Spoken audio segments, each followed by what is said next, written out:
Hey guys, welcome to my channel. Today we'll be talking about this Lexus. This is 2019 Lexus IS300 and this is FSPORT, but similar year. Has similar way to reset the oil life. So what you want to do, either start the car or press start button. 1 and then 2. When you did that, you get the screen. I don't know if you ever have this. This screen is gonna sway to the right. To do that, you have to press this square, like a whole bunch of squares, whatever that is. This button right here, press on it. While you press on it, you'll see the screen move. Watch. Now it moves, and you get this setting. What you want to do is go back. To go back, you press this. Then you're here. And then you use this to scroll up, down, left, and then OK in the middle. So we'll be going to our, press this again.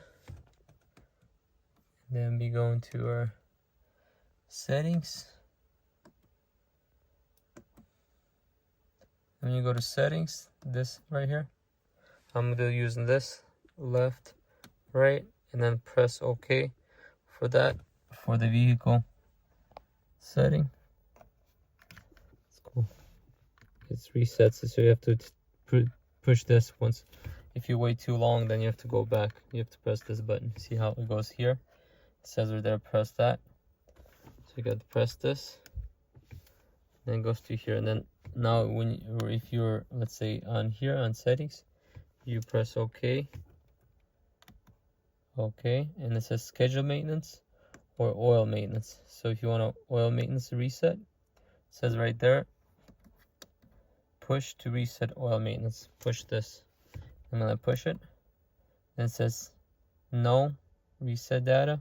And you go up, up, down, up, and press this button again.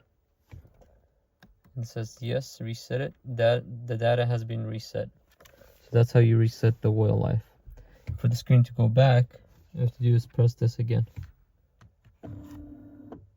Thank you for watching. Please consider subscribing if you're not subscribed yet. And I'll see you in the next one. Peace out.